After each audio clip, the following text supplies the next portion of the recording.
mensaje no es nada fácil, porque para mí están siendo unos días muy duros. Me costó muchísimo hasta cantar esta tarde, porque la Biblia dice que para cantar hay que estar alegre, y el que está triste tiene que ponerse a orar. Así que a mí me hubiera gustado más estar orando que cantando, por lo menos en el día de hoy. Porque como bien saben ustedes, y como me han dicho muchos amigos míos en Israel, vives en España, pero tu corazón está aquí. Yo sé positivamente que nunca más volveré a encontrar al Israel que conocí durante más de 20 años. Las cosas van a cambiar completamente en Israel, en Oriente Medio y en el mundo entero. Porque esto no ha hecho más que empezar. Nunca más volveremos a sentir y a disfrutar como disfrutábamos caminando por las calles de Israel, aunque volveremos, si Dios, esa es su voluntad, volveremos, y en cuanto se abra la frontera, el primero en coger un avión e ir para allá voy a ser yo. Pero sé positivamente que el mundo espiritual ha cambiado. ¿Saben que la palabra jamás, que tantas veces se ha oído en estos días, aparece 39 veces en la Biblia?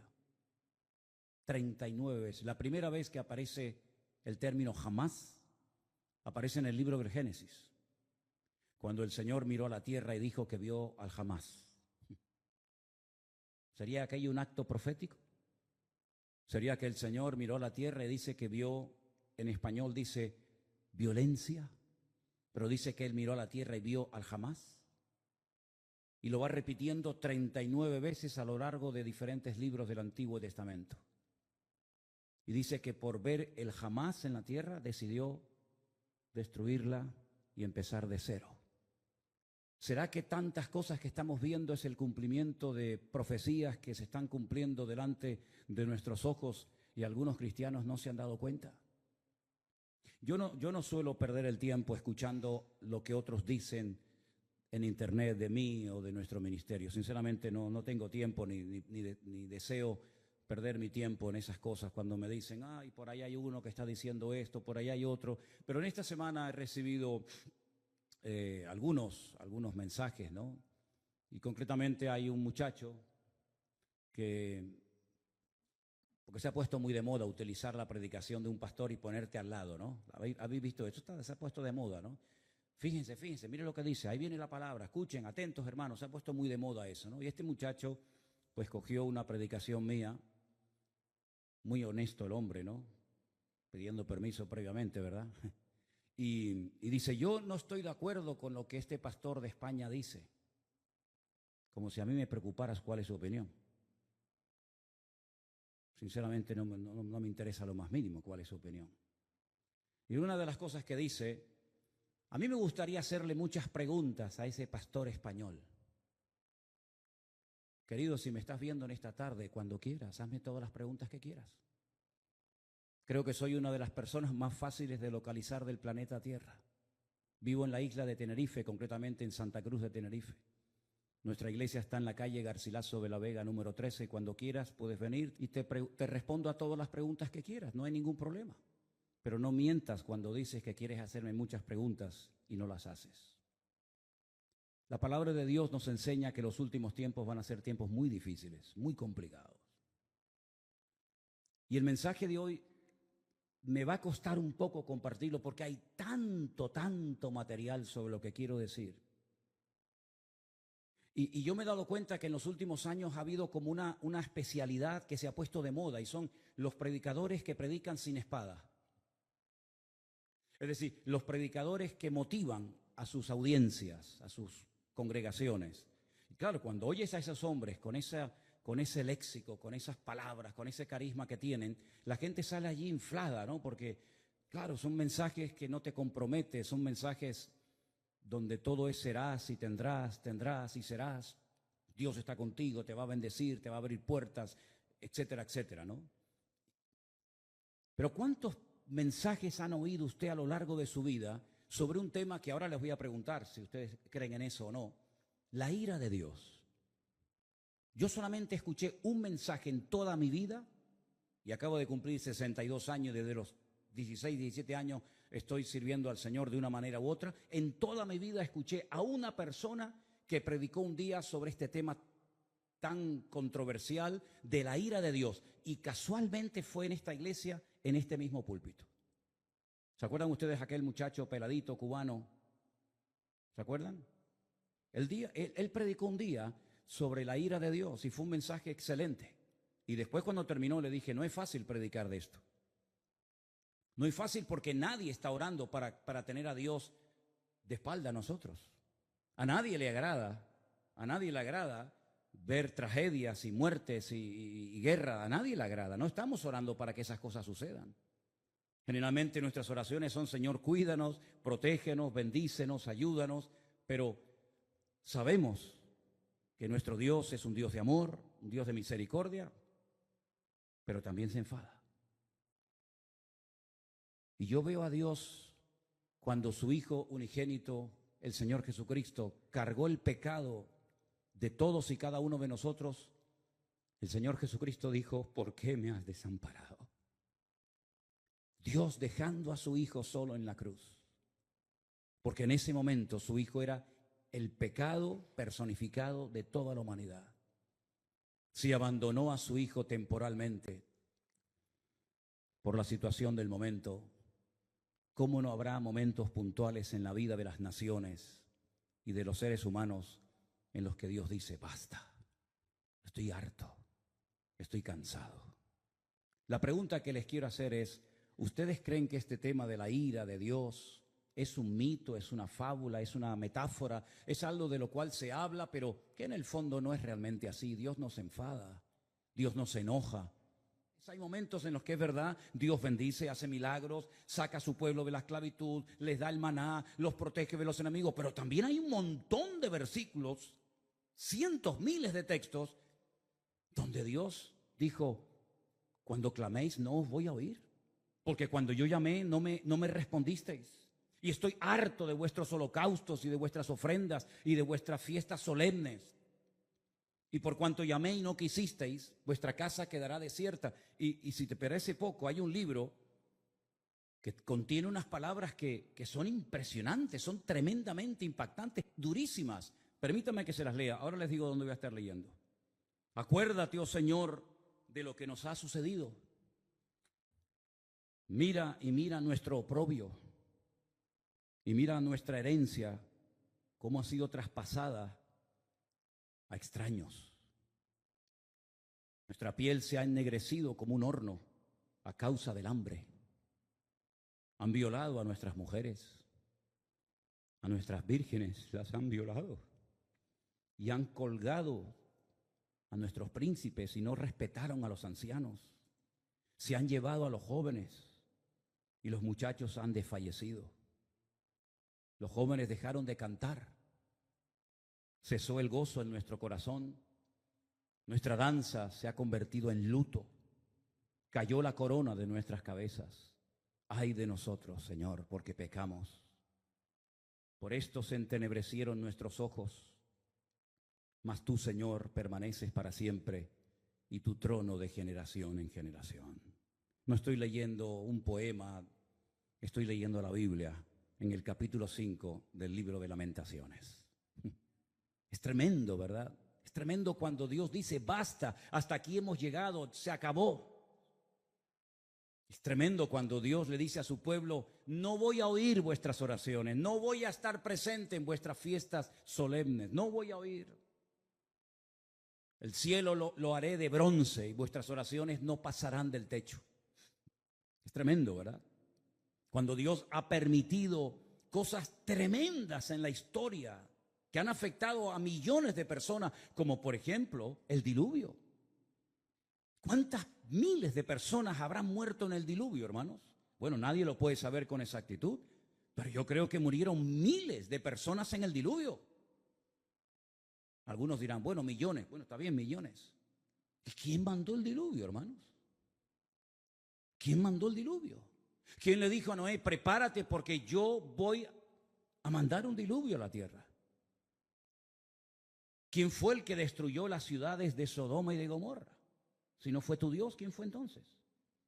A mí me hace gracia cuando hay gente que dice, es que el Dios del Antiguo Testamento es completamente diferente al Dios del Nuevo Testamento. Y eso es muy peligroso hablar así, porque estás hablando como que hay dos dioses, uno malo y uno bueno.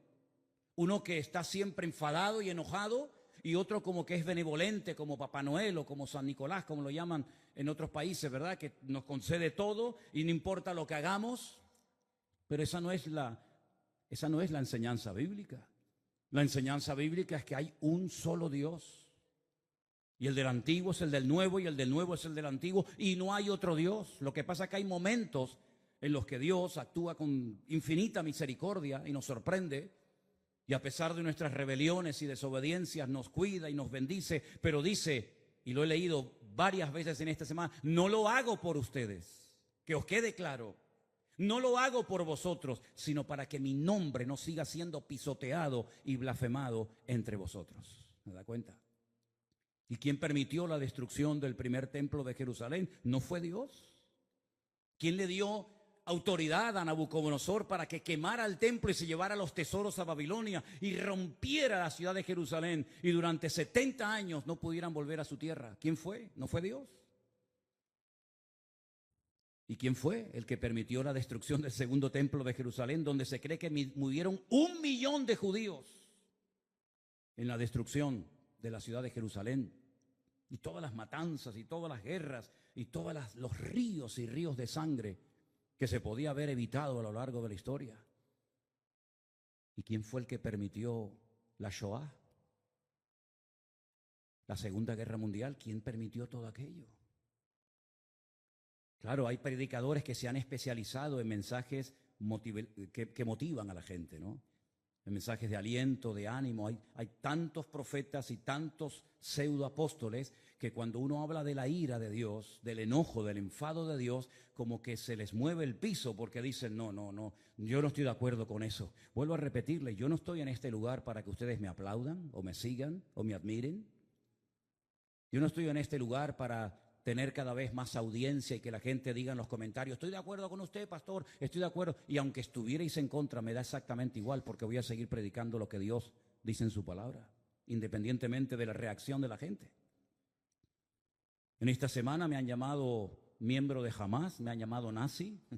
En esta semana me han llamado de todo, porque no están de acuerdo con el mensaje, sobre todo que di el domingo pasado y con la reflexión que di esta semana sobre estos acontecimientos. Pero yo quiero que una vez más vayamos a la palabra de Dios para que veamos que a veces la historia se vuelve a repetir.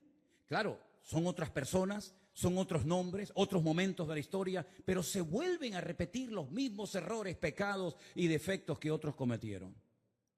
Vamos a comenzar a leer en Segunda de Crónicas, el capítulo 14. Y vamos a ver cómo Dios aguanta y soporta y tiene infinita misericordia, pero hay momentos en los que Dios tiene que hablar y actuar e intervenir en la historia. En el capítulo 14 de Segunda de Crónicas se relata la historia de un rey del sur de Judá llamado Asa. Era el hijo de un rey llamado Abías. Este rey dice en Segunda de Crónicas capítulo 14, versículo 1, después Abías durmió con sus padres y fue sepultado en la ciudad de David. Y reinó en su lugar su hijo Asa, en cuyos días tuvo sosiego el país por 10 años. Si parece ser que durante 10 años estuvieron tranquilos, no pasó nada. Hizo Asa lo bueno y lo recto ante los ojos del Señor su Dios, porque quitó los altares de culto extraño y los lugares altos, quebró las imágenes y destruyó los símbolos de Acera. Y mandó a Judá que buscase al Señor, el Dios de sus padres, y pusiese por obra la ley y sus mandamientos. Quitó asimismo de todas las ciudades de Judá los lugares altos y las imágenes, y estuvo el reino en paz bajo su reinado. Edificó ciudades fortificadas en Judá, por cuanto había paz en la tierra y no había guerra contra él en aquellos tiempos, porque el Señor le había dado paz.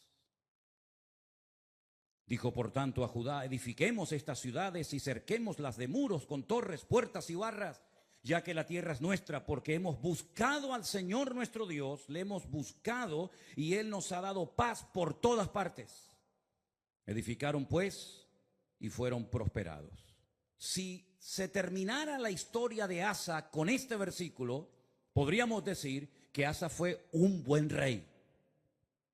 Porque dice la Biblia que hizo lo bueno ante los ojos de Dios. Pero ¿dónde se prueba la fe verdadera de un creyente? ¿En la paz, en la calma, en la quietud, en la prosperidad? No. Ahí todo, mientras todo va bien, todo el mundo funciona y todo el mundo está contento. Dice que él era bueno delante de Dios y comenzó a hacer una serie de reformas y comenzó a fortificar ciudades y comenzó a hacer obras muy interesantes, muy buenas, necesarias también, pero porque había paz, no había guerra en el país. Pero llegó el momento que las cosas cambiaron. Y tuvo también Asa ejército con escudos y lanzas. Tuvo de Judá 300,000. Es curioso, ¿no? El mismo número de reservistas que Israel ha movilizado en estos días, 300,000. Y de Benjamín 280,000, es decir, tenía 580,000 soldados entre su tribu y la tribu de Benjamín, que traían escudo y entensaban arcos, todos hombres diestros. Versículo 9. Salió contra ellos Zera, etíope, con un ejército de 1,000,000 de hombres. 1,000,000 de hombres. Y además tenían 300 carros y vino hasta Maresa. Entonces salió Asa contra él, ordenaron la batalla en el valle de Cefata junto a Maresa, y clamó Asa al Señor su Dios y dijo, escuchen la oración: oh Señor, para ti no hay diferencia alguna en dar ayuda al poderoso o al que no tiene fuerzas. Ayúdanos, Señor Dios nuestro, porque en ti, ¿qué dice? Nos apoyamos y en tu nombre venimos contra este ejército. Casi igual que las palabras que David pronunció cuando fue a pelear contra el gigante Goliat. Tú vienes contra mí con espada y jabalina, mas yo voy contra ti en el nombre de mi Dios. Ahora Asa casi dice lo mismo. Ayúdanos, porque en tu nombre venimos contra este ejército. Oh Dios, tú eres nuestro Dios. Que no prevalezca el hombre contra nosotros. ¿Qué pasó? Que el Señor, Jehová, deshizo a los etíopes delante de Asa y delante de Judá, y huyeron los etíopes, que eran 1,000,000 de hombres armados hasta los dientes, y además 300 carros de combate. Era humanamente imposible hacer frente y vencer a este poderosísimo enemigo, porque la desproporción era enorme. Tenían 580,000 hombres, pero el enemigo viene contra ti con 1,000,000 de soldados y no vas a poder hacer frente a esta guerra. ¿Qué fue lo que hizo Asa? Orar. Señor, ayúdanos. Nos apoyamos solamente en ti. Dios le respondió sí o no. ¿Vio una contundente victoria? Sí o no. ¿Fue el enemigo derrotado? Sí o no. Bueno, con esta victoria ya Asa tenía que tener más que interiorizada y aprendida la lección de que si oramos y nos apoyamos solamente en Dios, Dios siempre nos va a ayudar. No importa el momento, no importa la dificultad, no importan nuestras limitaciones. Nosotros nos apoyamos en nuestro Dios, que no conoce ningún tipo de limitación, y siempre el Señor saldrá victorioso. ¿Cuántos dicen amén? Perfecto. Al poco tiempo, capítulo 15, vino un tal Azarías, hijo de Obed, un profeta, digamos, ambulante, no muy conocido, pero dijo cosas muy interesantes. Salió al encuentro de Asa y le dijo: oídme, Asa y todo Judá y Benjamín. El Señor estará con vosotros si vosotros estuviereis con él. Y si le buscareis, será hallado de vosotros, mas si le dejareis, él también os dejará. Esto funciona así. Muchos días ha estado Israel sin verdadero Dios, sin sacerdote que enseñara y sin ley. Pero cuando en su tribulación se convirtieron a Jehová, el Dios de Israel, y le buscaron, él fue hallado de ellos. ¿Cuántos dicen amén? Es decir, la palabra que el Señor le está dando a través de este profeta al rey Asa es tremenda. Si siguen en esta línea, si siguen apoyándose en el Señor, si siguen confiando en Él y en su palabra, si no se apartan de su ley, de sus mandamientos, el Señor estará con vosotros. Ya os lo ha demostrado clarísimamente. No importa si viene 1,000,000 o 5 o 20, da igual. Tú mismo, rey Asa, has dicho en tu oración que tú ayudas tanto al poderoso como al que no tiene ninguna fuerza. Porque el ejército o la victoria no depende de nosotros, sino depende del Señor, porque no es con espada, no es con ejército, es con mi Santo Espíritu, dijo el Señor. Y él lo vio, el Señor se lo demostró. Este hombre se animó tanto con aquella palabra, con aquella contundente victoria, que siguió haciendo cambios y siguió haciendo reformas tremendas en todo el país.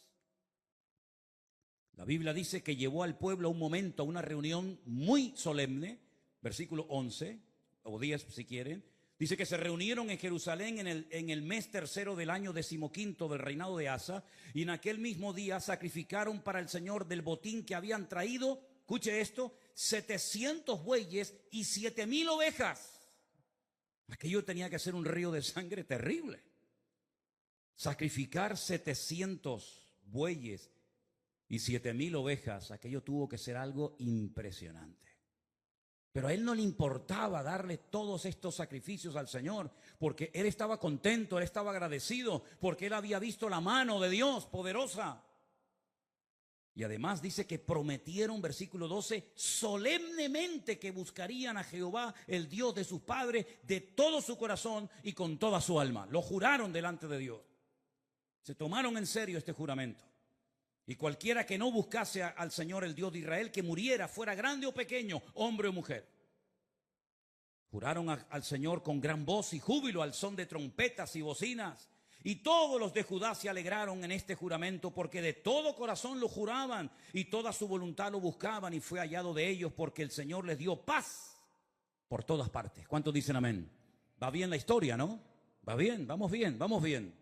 El hombre está siendo bendecido, el hombre está siendo usado, Dios está dando paz, Dios está respondiendo a su oración, el enemigo está siendo derrotado y humillado. Vamos bien, gloria a Dios, gloria a Dios. Hace una cosa muy interesante. Estaba el hombre tan entusiasmado y tan contento con su Dios que hasta a su propia madre la puso en su sitio. Miren lo que le dice a su madre, o lo que hace con su madre en el verso 16. Aún a Maaca, la madre del rey Asa, cuidado, no era una cualquiera, era su propia madre, la depuso de su dignidad, porque había hecho una imagen de acera, y Asa destruyó la imagen y la desmenuzó y la quemó junto al torrente del Cedrón. A su propia madre le dijo: no voy a permitir, por muy madre que seas de mí, que tengamos entre nosotros una imagen de esta acera. La destruyó, la desmenuzó y le prendió fuego en el torrente de Cedrón, ese torrente, ese barranco que hay entre el monte Moriah del templo y el monte de los olivos. Le prendió fuego. Y en el versículo 18 dice que trajo a la casa de Dios, al templo, todo lo que su padre había dedicado y lo que él había consagrado. Y dice: plata, oros, utensilios, llevó un montón de cosas. La generosidad brotó en su corazón. Y dijo: voy a llevar a la casa de Dios, al templo, oro y plata y utensilios de todo tipo. Tremendo. Si terminara, repito, la historia del rey Asa con este capítulo, podríamos marcharnos a casa diciendo: gloria a Dios, por fin nos encontramos un buen rey. Porque lamentablemente no todos fueron buenos, hubieron algunos que fueron terribles. Pero este por lo menos fue bueno. Pero es que la historia continúa.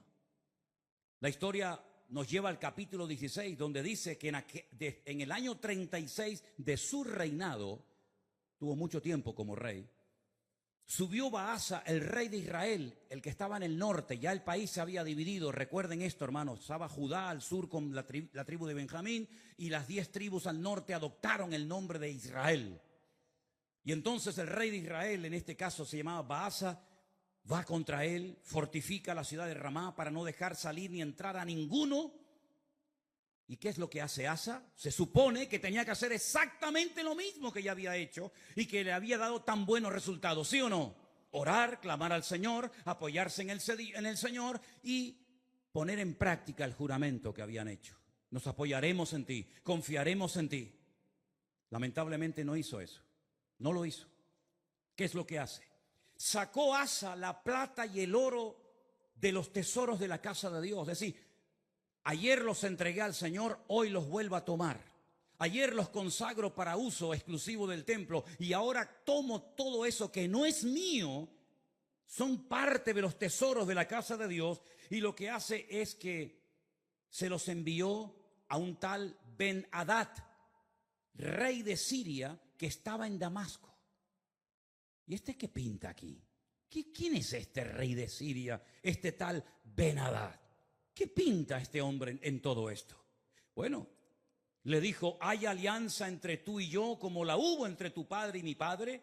He aquí yo te he enviado plata y oro para que vengas y deshagas la alianza que tienes con Baasa, el rey de Israel, a fin de que se retire de mí. Consintió Ben-Hadad con el rey Asa y envió los capitanes de su ejército contra las ciudades de Israel y conquistaron Gijón, Dan, Abel-Maín, las ciudades de aprovisionamiento de Neftalí. Y oyendo esto, Baasa cesó de edificar a Ramá y abandonó su obra. Entonces el rey Asa tomó a todo Judá y se llevaron de Ramá la piedra, la madera con la que Baasa edificaba, y con ella se edificó la ciudad de Jeba y Amizpa. Problema solucionado. Ya está. Pero esto no fue agradable ante los ojos de Dios, porque aunque humanamente hablando se salió con la suya, le doy dinero a un rey de Siria, Ben-Hadad, para que me apoye en la guerra, para que se ponga en contra de mi enemigo. Yo le pago, yo le doy una cantidad enorme de dinero, aunque vacíe la casa de Dios, y así me quedo tranquilo. Pero es que resulta que en aquel tiempo a los profetas, y lo dicen otros textos de la Biblia, se les llamaba videntes, porque eran los que veían, los que leían las circunstancias, los que interpretaban el mundo espiritual. Por eso se les llamaba por un tiempo a los profetas videntes, porque veían más allá de lo natural. Porque lo natural, como he dicho muchas veces, es un reflejo de lo espiritual. Y ahora viene este vidente, este profeta, y le dice al rey Asa, por cuanto te has apoyado en el rey de Siria y no te apoyaste en el Señor tu Dios, por eso el ejército del rey de Siria se escapó de tus manos. Los etíopes y los libios no eran un ejército numerosísimo con carros y mucha gente de a caballo. Le recuerda el pasado, le recuerda la historia, lo que Dios hizo por él. Con todo, porque te apoyaste en Jehová, Él los entregó en tus manos. Porque los ojos del Señor contemplan toda la tierra para mostrar su poder a favor de los que tienen corazón perfecto para con Él. Y ahora le dice, locamente has hecho esto. Locamente has hecho esto. Porque de aquí en adelante habrá guerra contra ti. Has abierto una brecha, has abierto una puerta en el mundo espiritual y a partir de hoy tu vida va a cambiar radicalmente, pero para mal, no para mejor. ¿Qué hubiera hecho usted, hermano y hermana, o yo, si nos viene un profeta como este, Hanani, y nos amonesta y nos dice esta palabra? ¿Qué hubiéramos hecho? Señor, perdóname, lo siento. Así como el profeta Natán, ¿se acuerdan cuando fue a la casa del rey David y le dijo, tú eres ese hombre, tú has pecado por culpa tuya? El nombre de Dios ha sido blasfemado y pisoteado en el mundo de los gentiles. Y David dijo, Señor, perdóname, no quites de mí tu Santo Espíritu, ¿verdad? Y ten piedad de mí, etcétera, etcétera. Lo mismo tendría que haber hecho Asa, ¿sí o no? Era un hombre de Dios, conocía la palabra, había visto el poder de Dios en su vida, en su reinado. Lo lógico hubiera sido decir, perdóname, Señor, lo siento mucho, he dado un mal ejemplo al país, sacando los tesoros de la casa de Dios y dándoselos a un pagano para que me ayude, como si no tuviéramos un Dios más poderoso que el rey de Siria, Ben-Hadad. ¿No te das cuenta, querido hermano, que cada vez que te apoyas en algo o en alguien que no es Dios, el que se lleva la gloria no es Dios, sino el que en la persona en la que te has apoyado?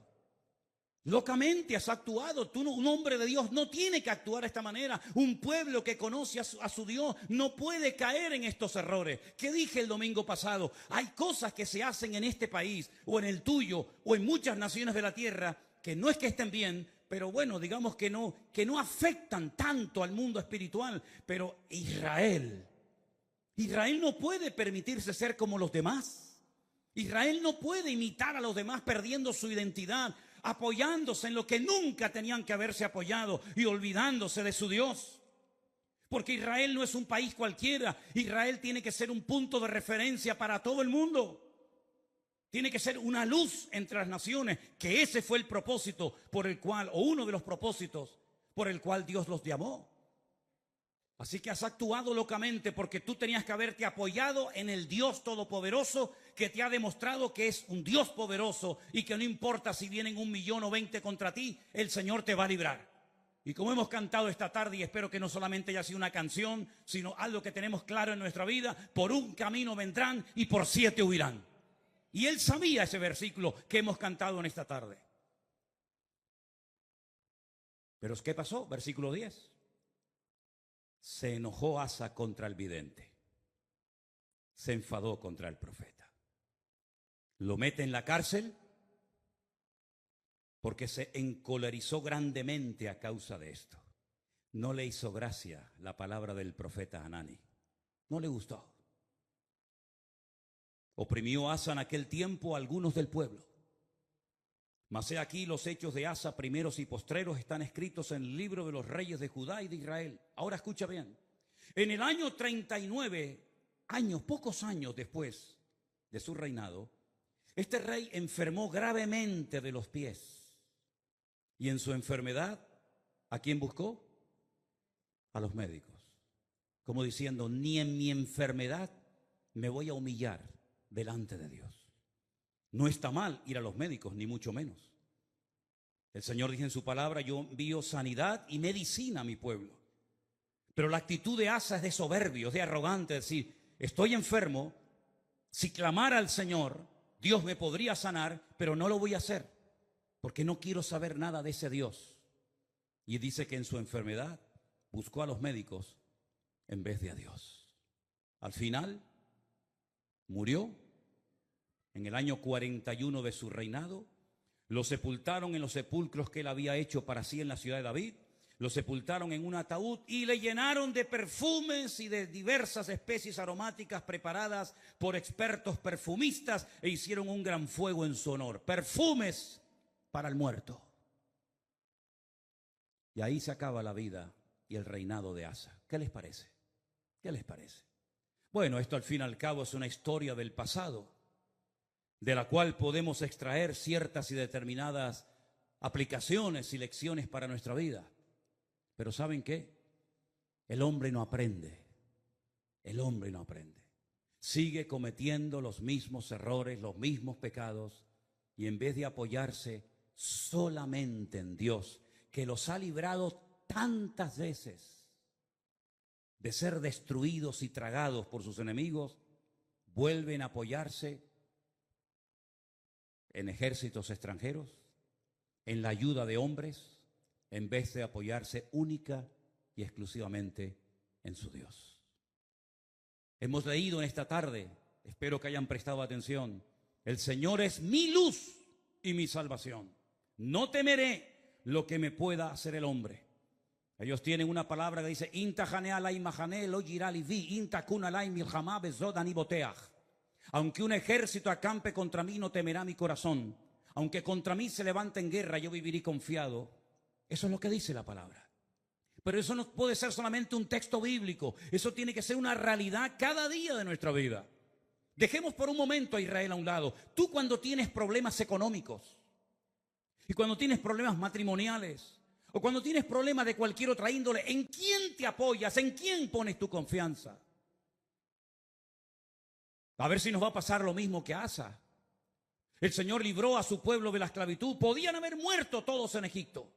De hecho, estaban lanzando a los niños al río Nilo para que murieran. Podían haber muerto en el cautiverio en Babilonia.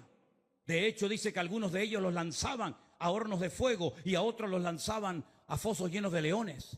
Podían haber muerto en la Edad Media, cuando la corona española junto con la Inquisición comenzó a matar gente por todas partes de España, incluido también a ellos. Podían haber desaparecido en la Segunda Guerra Mundial, podían haber perecido en cualquier otro momento de la historia, pero Dios siempre, siempre ha tenido misericordia de ese pueblo. Cuando estaban con la soga hasta el cuello, en su angustia invocaban a Dios y Dios les respondía. Y han demostrado a lo largo de la historia que no importa si son poquitos o muchos, la mano del Señor siempre ha estado con ellos. En 1967, 5 naciones tremendamente poderosas con un odio tremendo contra ellos. Porque no solamente sus enemigos se conforman con echarlos al mar, como decían los jordanos en su momento, con echarlos al agua, sino con arrasarlos, que no haya ni un solo judío en toda la faz de la tierra, nunca más. Ya lo intentaron los griegos, lo intentaron los romanos, ya lo intentó mucha gente. Y en aquellos días, una semana de guerra para vencer a 5 naciones, a 5 potencias militares en 7 días. Y al 7º reposaron. Fue más que suficiente para demostrarle al mundo que el Dios de Israel es el Dios todopoderoso. Porque ahora no hacen lo mismo. Porque no claman a Dios. Uno tiene que tener una lectura diferente a lo que dicen los medios de comunicación, la prensa, la radio, la televisión, porque si no caemos en el mismo error de los demás. Hablamos como los demás, opinamos como los demás. ¿Qué es lo que está pasando allí ahora mismo? ¿Qué es lo que está sucediendo espiritualmente hablando? Que de eso no te va a hablar nadie. Te va a decir que se quedaron dormidos, te va a decir que se despistaron, te va a decir que estaban de relajo, de fiesta, te van a decir 20.000 cosas, que falló el Moshá, que falló el Shin Bet, que falló todo. Pero ¿quién va a dar una lectura espiritual de toda esta cuestión? Nuestra fuente de información no es Internet. Nuestra fuente de información no son los periodistas. Nuestra fuente de información es la Biblia, es la palabra de Dios. ¿Cuántos dicen amén? Vamos a ir a la Biblia a ver qué es lo que nos dice, porque hemos visto que cuando una persona se apoya en Dios, no importa si viene 1.000.000 de soldados contra ti, tú lo puedes vencer. No importa si es un gigante enorme, profesional de la guerra, se le puede vencer. No importa si la ciudad tiene doble muralla, se le puede derrotar. Pero también la palabra de Dios nos habla muy claramente que a veces hay ciertas y determinadas circunstancias que frenan la bendición de Dios. En Isaías, capítulo 24, miren qué texto tan impresionante. Isaías, capítulo 24, verso del 1 en adelante. Si quieren, así lo leemos. He aquí que el Señor vacía la tierra y la desnuda, y trastorna su faz y hace esparcir a sus moradores.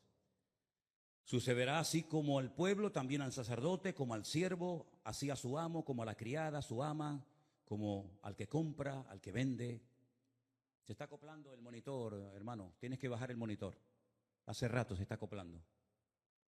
Al que presta, al que toma prestado, como al que da logro, así al que lo recibe. La tierra será enteramente vaciada y completamente saqueada, porque el Señor ha pronunciado esta palabra. Se destruyó, cayó la tierra, enfermó, cayó el mundo, enfermaron los altos pueblos de la tierra. Escucha bien el versículo 5. Ahí está la respuesta. Sube. La tierra se contaminó bajo sus moradores. No estamos hablando de Japón, no estamos hablando de Latinoamérica. Es el profeta Isaías hablándole al pueblo de Dios, hablando de su pueblo, de su tierra, y les dice: la tierra se ha contaminado debajo de vuestros pies. ¿En qué se basa el profeta para hacer semejante declaración? Ustedes han traspasado las leyes. Número 2, han falseado el derecho y han quebrantado el pacto sempiterno. Quédense con esas 3 cosas. Falsearon el derecho, traspasaron las leyes y quebrantaron el pacto sempiterno.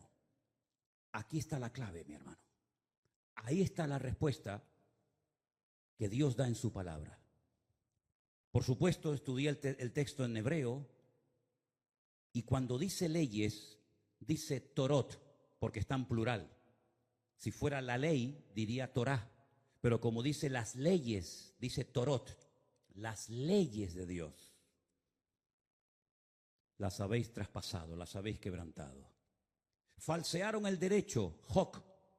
Hoc es otra palabra que significa obligaciones morales, normas de convivencia, las habéis quebrantado también. No solamente lo divino, lo religioso, la Torá, los Torot, los mandamientos inspirados por el Espíritu Santo, dados a través de Moisés en el monte Sinaí, los habéis quebrantado. No solamente eso, sino que también habéis modificado las normas, habéis manipulado vuestras obligaciones y habéis permitido ciertas y determinadas cosas que van en contra de la palabra que ustedes saben como pueblo de Dios que no se deben ni se pueden hacer. Y además de todo eso, lo que ha sucedido es que el pacto sempiterno, fíjate qué palabra tan interesante. Una cosa es eterno, otra cosa es sempiterno. Parece lo mismo, pero no es igual. Nuestro Dios no es sempiterno, nuestro Dios es eterno, porque no tiene principio ni tiene fin. Pero el pacto que Dios hizo con el pueblo de Israel tiene principio y no tiene fin. Por eso se llama un pacto sempieterno. No es un sinónimo, sino es una connotación diferente. Dice el Brit Olam. El Brit Olam en hebreo se ha traducido muy bien en esta ocasión por un pacto que tuvo un principio. ¿Dónde tuvo el pacto ese principio? Vamos a verlo ahora. Para posicionarnos y ver a qué se refiere la palabra de Dios cuando dice que llegaría un momento en la historia en el que el pueblo de Israel quebrantaría los Torot, la ley de Dios, los Hoc, las normas de convivencia, las obligaciones de un país y además el pacto sempiterno. Ese pacto del cual está haciendo referencia Isaías se menciona en el primer libro de la Biblia, el libro del Génesis. Cuando el Señor le dice a Abraham, tenemos que remontarnos a los tiempos de Abraham, espero que no se estén perdiendo, porque para mí es tremendamente interesante que ustedes entiendan esta porción y este mensaje hoy. El Señor le dice a Abraham, yo estableceré mi pacto entre mí y ti, y entre tu descendencia por tus generaciones. Es decir, el pacto no termina con tu muerte. El pacto no termina cuando tu hijo se muera, Isaac, o cuando tu nieto Jacob muera, sino que será un pacto con toda tu descendencia por todas las generaciones, y yo seré tu Dios y el de tu descendencia para siempre. Este es mi pacto. Este es mi pacto, versículo 10. Este no es el pacto que Jesús hizo en el huerto, en Jerusalén cuando dijo, tomad y comed, esto es mi cuerpo. No, ese no es. Este es otro pacto. Este es un pacto que está haciendo con Abraham, el padre de la nación hebrea. El pacto que Dios hizo con este varón le dice, guardaréis entre mí y vosotros y tu descendencia después de ti. Será circuncidado todo varón entre vosotros. Es decir, siempre hay una señal de un pacto. ¿Cómo puedo yo demostrar que Dios ha hecho un pacto conmigo? ¿Cómo lo puedo demostrar? Bueno, Dios me dijo ya, Dios te dijo, pero las palabras se las lleva el viento, como dice el refrán. ¿Cómo podía Noé demostrar que Dios había hecho un pacto con él? Cuando veáis el arco en las nubes, esa es la señal del pacto que yo he hecho contigo. Perfecto. ¿Y cómo podía Abraham demostrar, o la descendencia de Abraham, que Dios había hecho un pacto con ellos, que los había escogido de entre todas las naciones? Esta será la señal del pacto. Circuncidaréis la carne de vuestro prepucio y os será por señal entre mí y vosotros. A la edad de 8 días. Luego no es un pacto con la nación islámica, con los árabes, porque los árabes se circuncidan a los 13 años. Y los judíos circuncidan a sus hijos a los 8 días. ¿Te das cuenta? El pacto va a ser una señal que vas a llevar toda tu vida en tu carne, en tu cuerpo. Y se la tienes que hacer al bebé a los 8 días.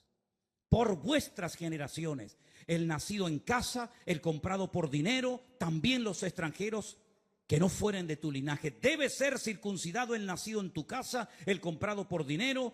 Estará mi pacto en vuestra carne por pacto perpetuo.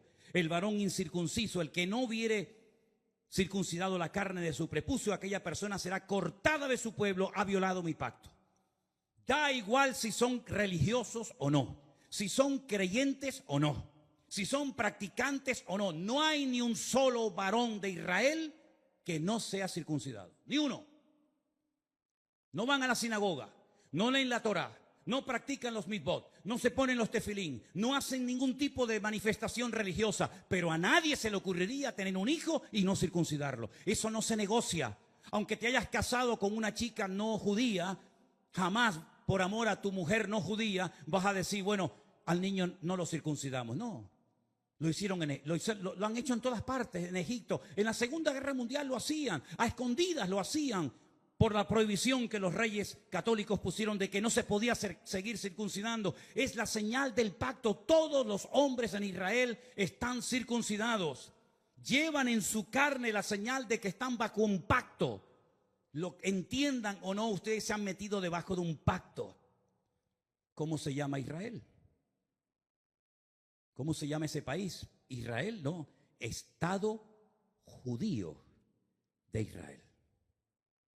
Es decir, estáis bajo un pacto que Dios ha hecho con vosotros. Y lo creáis o no, lo entendáis o no, ustedes llevan en su cuerpo una marca como señal de que estáis bajo ese pacto. Isaías dice en el capítulo 24 que hemos leído en esta tarde, vosotros habéis quebrantado el pacto. Vosotros habéis traspasado las leyes y habéis falseado el derecho. La ley de Dios no se modifica, no se le quita ni se le añade nada. Ya están los 613 mandamientos en lo que se conoce como la ley, la Torá, el Pentateuco, el Humash, ponle el nombre que usted quiera. 613 mandamientos, no se le quita ni se le pone nada. Si quieres saber cuáles son esos mandamientos, tienes ahí Génesis, Éxodo, Levítico, Número y Deuteronomio. Ahí están todos. Eso ya no se puede tocar. Pero las normas, las reglas, tienen que ir en consonancia con la ley de Dios, ¿sí o no? ¿Quién se tiene que adaptar? ¿El hombre a Dios o Dios al hombre? El hombre a Dios, ¿no? Luego, cuando en la Knesset, ¿qué es la Knesset? La Knesset es el parlamento israelí, donde están todos los partidos políticos, los de derecha, los de izquierda, los árabes, todos están allí. En la Knesset se aprueban leyes y esas leyes tienen que ir en consonancia con la palabra de Dios, porque ustedes están bajo un pacto y lo saben porque llevan la señal de ese pacto en vuestra propia carne. ¿Me siguen o no? Ok. Vamos a conocer al presidente del parlamento israelí. Se los presento a todos ustedes. Ahí lo tienen. El presidente de la Knesset de Israel se llama Amir Ohana, presidente de la Knesset, presidente del parlamento israelí, judío, circuncidado, faltaría más. Veamos lo que nos dice la Wikipedia en su vida personal. El señor Amir Ohana y su pareja Alon Haddad formaron una familia homoparental con un hijo y una hija que concibieron a través de la subrogación gestacional de una mujer de Oregón, Estados Unidos.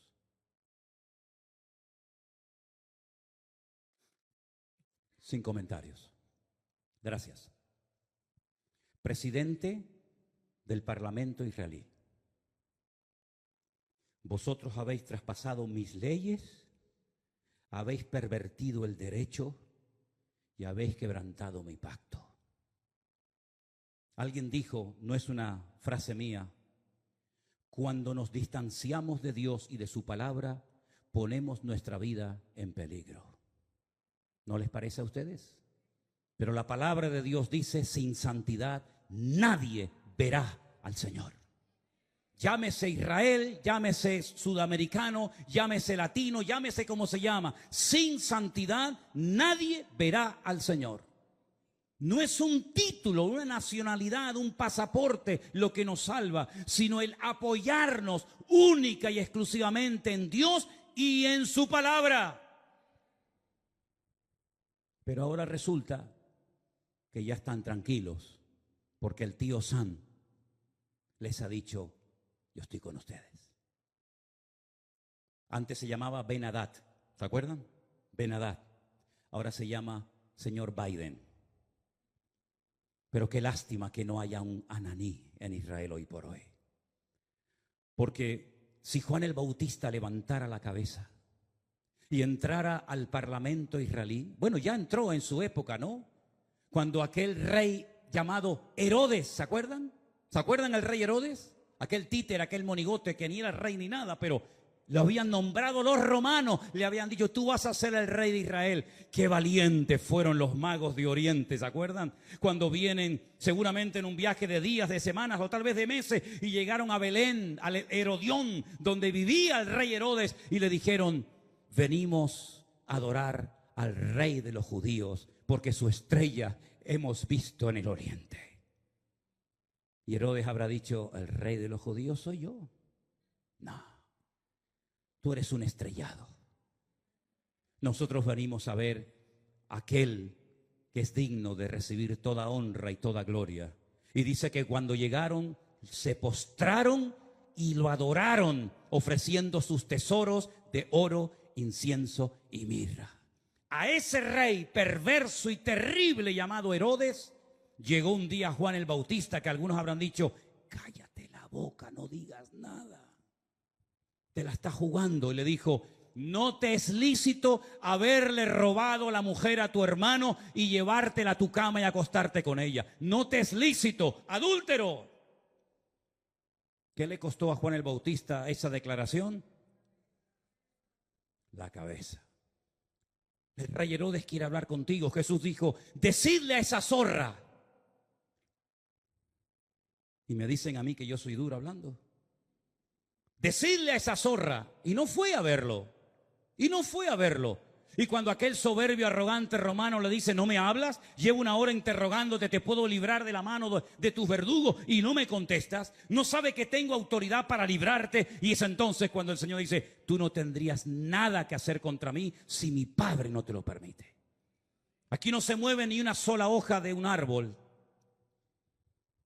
sin permiso de nuestro Dios.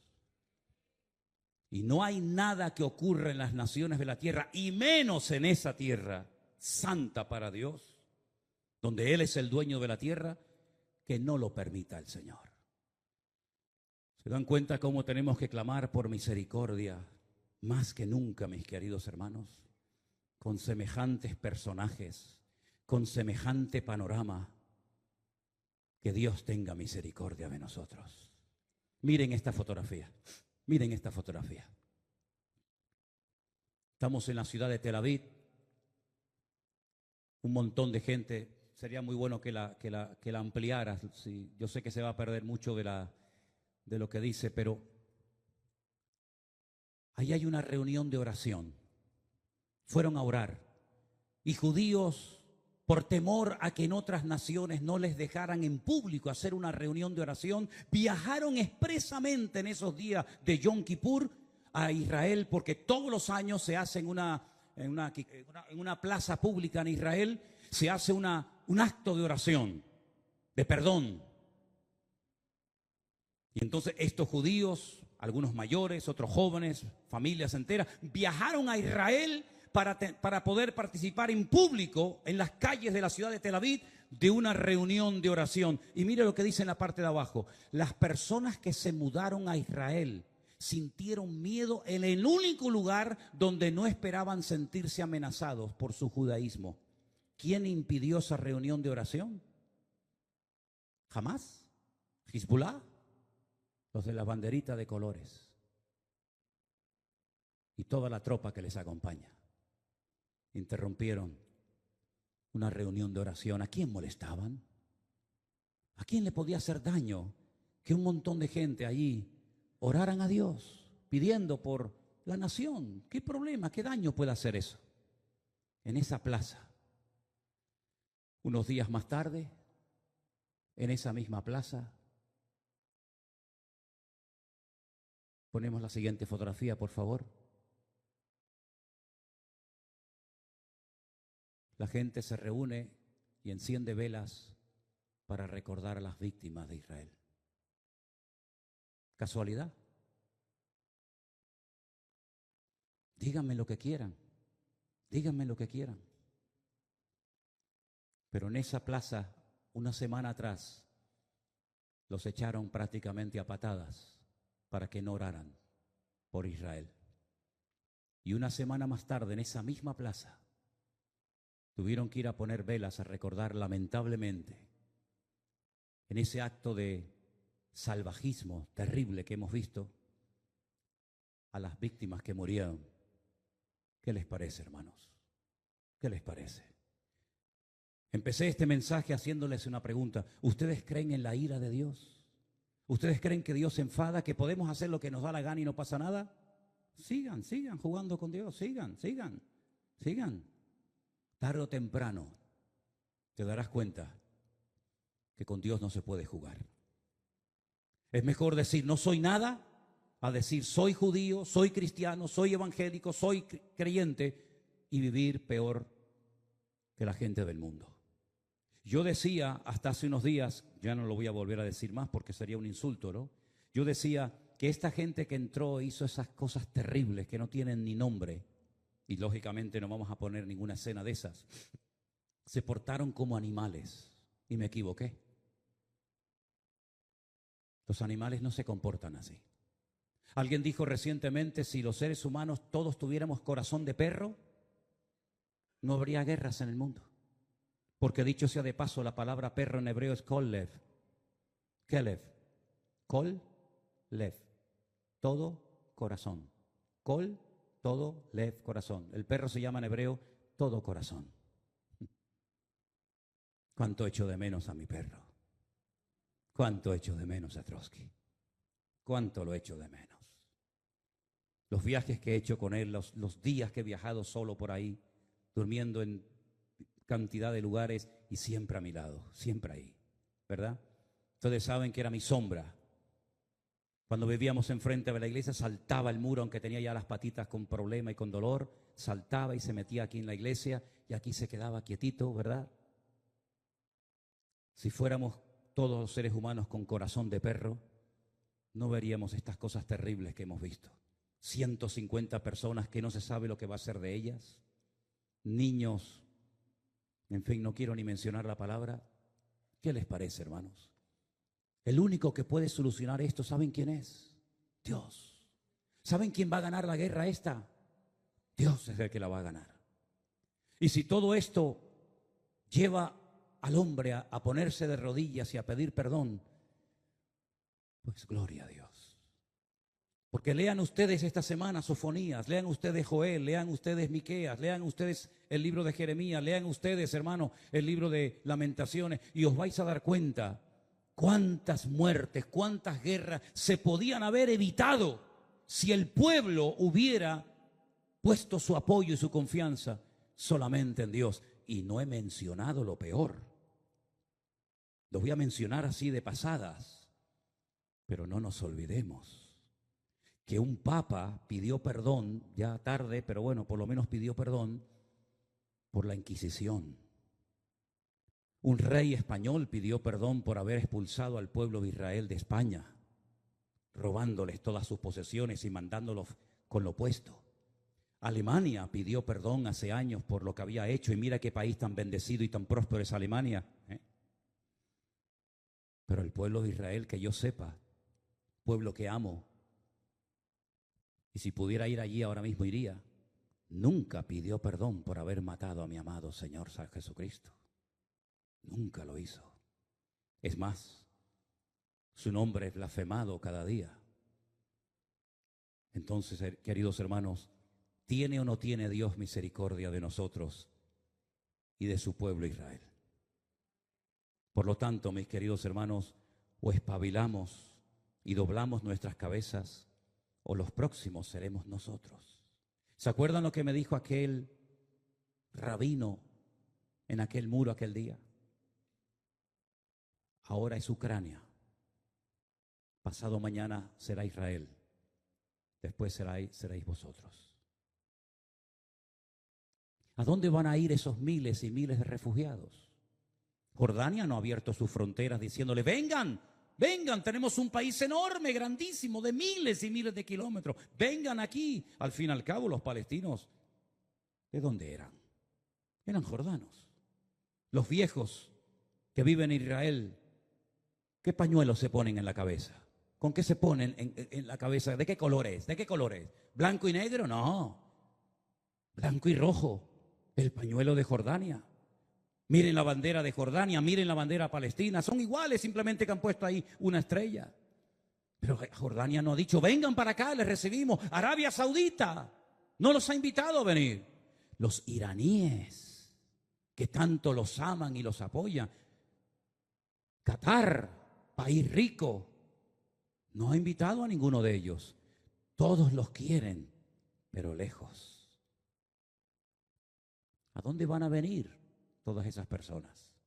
¿A dónde vinieron los sirios cuando fue la guerra en Siria? ¿A dónde fueron los libios? ¿A dónde van a ir? A Europa. Aquí tienen pagas, aquí tienen comida, aquí tienen todo lo que sus hermanos árabes jamás les van a dar. Así es que he dicho muchas veces, lo mejor está por venir, pero bíblicamente para ciertos sectores de la tierra, lo peor está por venir. Porque si les interesa el tema, lean esta semana detenidamente capítulo 38 y 39 de Ezequiel. Ahí te dice quién va a atacar y cuándo lo va a hacer. Y no son estos, ¿eh?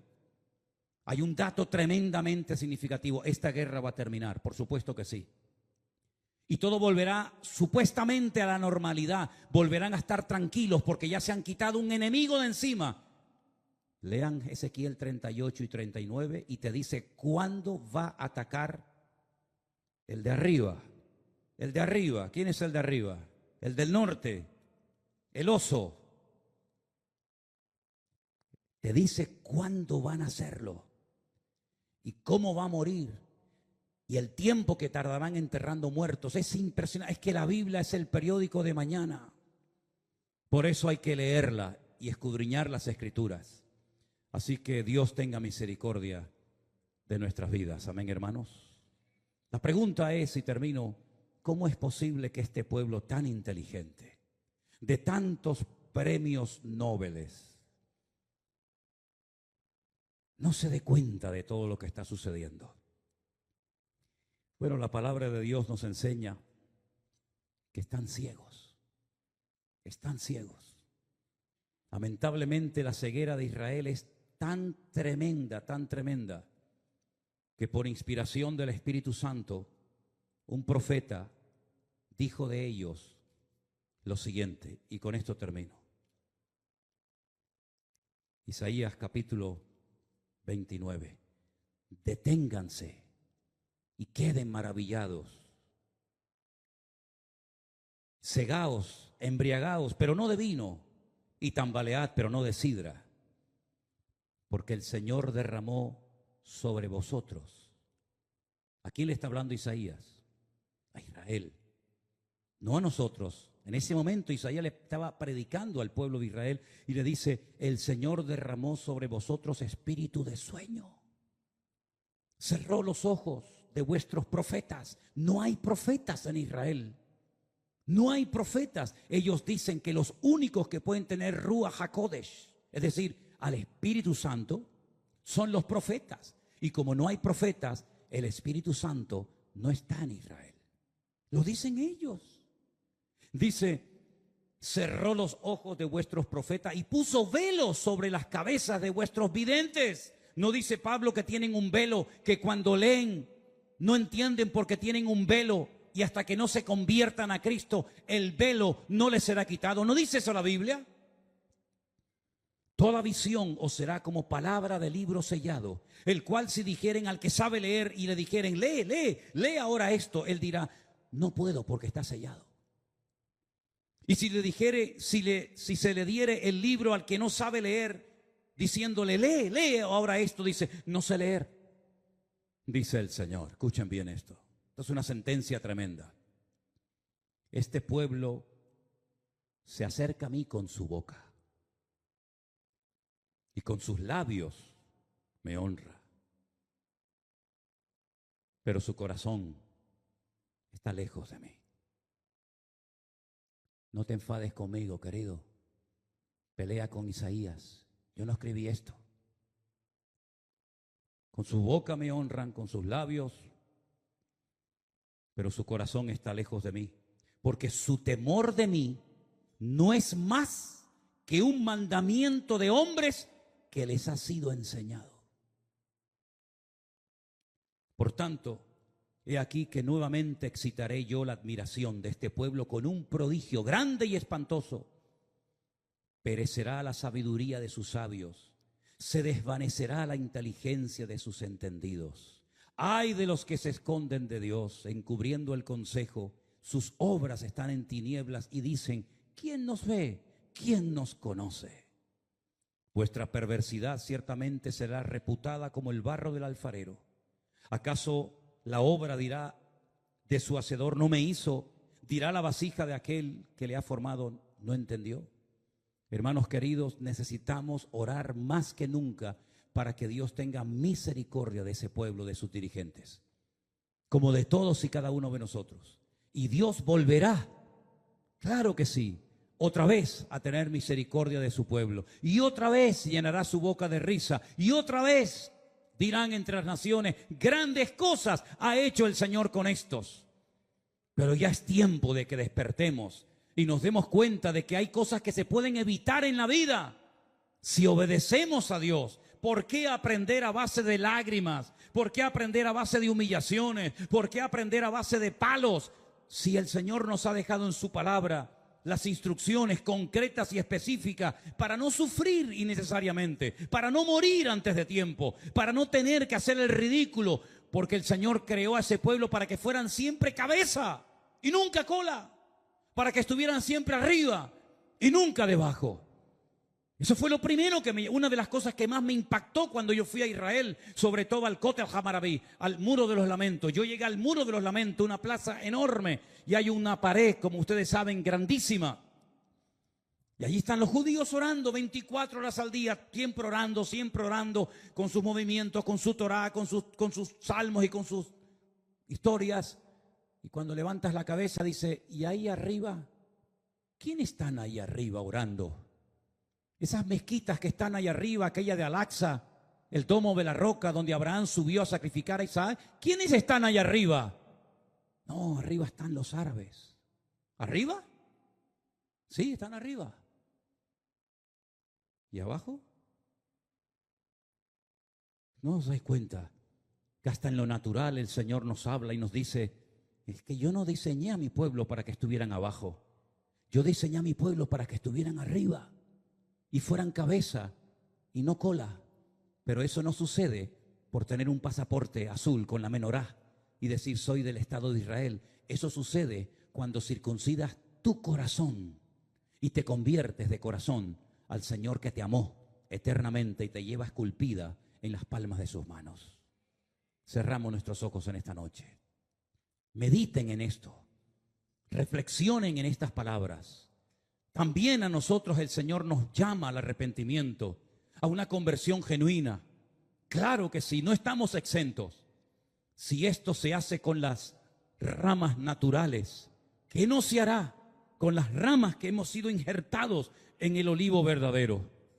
Por lo tanto, mis queridos hermanos, aprendamos la lección. Dios viene a buscar un pueblo sin mancha y sin arrugas. Que Dios se apiade de nuestras vidas. Repasemos todas estas lecturas, estos textos bíblicos. Y por encima de todo esto está nuestro amor al pueblo de Dios, el remanente verdadero que habita en Israel. Nuestros hermanos en Cristo que alaban y honran al Señor como nosotros. Los que se guardan del pecado, de las contaminaciones de la carne, los que van contracorriente, aunque sean criticados, aunque sean perseguidos, aunque sean objeto de burla, pero allí están, no han doblado sus rodillas, como le dice el Señor al profeta Elías. Hay 7,000 varones que no han doblado sus rodillas ante Baal. Y en Israel hay muchos hermanos, pastores, congregaciones, siervos de Dios, que no han doblado sus rodillas ante Baal, ni ante nadie, sino que se apoyan única y exclusivamente en el Señor Dios Todopoderoso. Aleluya. Recibe nuestras vidas en esta tarde como olor fragante, como ofrenda derramada delante de tu altar, oh Dios. Aleluya. Ponemos de pie. Si tú dispusieres tu corazón y extendieres a él tus manos, levantarás tu rostro limpio de mancha, será fuerte y nada temerá. Te acostarás y no habrá quien te espante. Aleluya. Y muchos suplicarán tu favor. Te acostarás y no habrá quien te espante. Y muchos suplicarán tu favor. Dilo conmigo. Si tú dispusieres tu corazón y extendieres a él tus manos, levantarás tu rostro limpio de mancha, será fuerte y nada temerá. ¡Aleluya! Te acostarás y no habrá quien te espante. Y muchos suplicarán tu favor. Te acostarás y no habrá quien te espante. Y muchos suplicarán tu favor. Tendrás confianza, porque hay esperanza. Aleluya. Mirarás alrededor y dormirás seguro. Y aunque oscureciere, como la mañana será, la vida será más clara que el mediodía. Tendrás confianza, porque hay esperanza. Con esas palmas, alabemos a Dios. Mirarás alrededor y dormirás seguro. Sí, Señor. Y aunque oscureciere, como la mañana será, la vida será más clara que el mediodía. Oh, tendrás confianza, porque hay esperanza. Mirarás alrededor y dormirás seguro. Y aunque oscureciere, como la mañana será, la vida será más clara que el mediodía. Muchos suplicarán tu favor. Y muchos suplicarán tu favor. Y muchos suplicarán tu favor.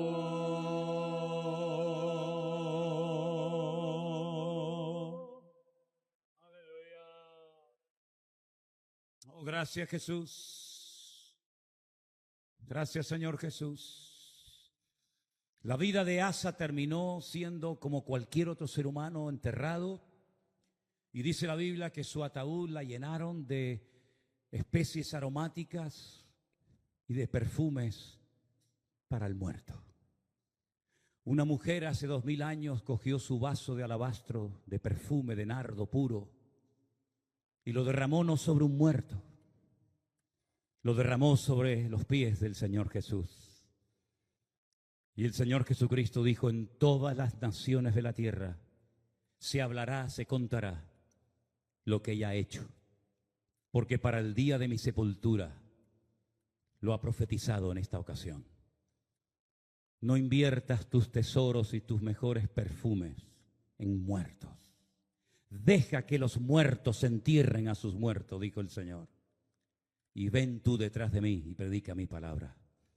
Que en esta semana no te apoyes en muertos, porque cada vez que te apoyas en algo o en alguien que no es Dios, estás actuando igual que Asa, igual. No te llamas Asa, te llamas como te llames, pero cada vez que te apoyas en algo fuera de Dios, el Señor nos susurra al oído y nos dice: locamente has actuado. ¿No me tienes a mí en tu corazón? ¿No me tienes a mí en tu vida? ¿No te he demostrado que estoy contigo, que te he salvado de la muerte tantas veces y que estás en pie gracias a mi misericordia? Desarrollemos la costumbre de apoyarnos solamente en Dios. Cada vez que la gente nos escribe y nos dice: pastor, ayúdeme, yo digo: mire, hermana, apóyese en Dios. Busque a Dios de todo corazón. Busque al Señor en medio de su dolor, de su enfermedad, de su crisis matrimonial, de su angustia, y el Señor le bendecirá y le sorprenderá grandemente. Y eso es lo que tenemos que hacer los cristianos. No apoyarnos en el hombre, apoyarnos únicamente en el que vive por los siglos de los siglos, amén, en el Señor nuestro Dios. Fuerte ese aplauso a Él. Aleluya, aleluya, amén.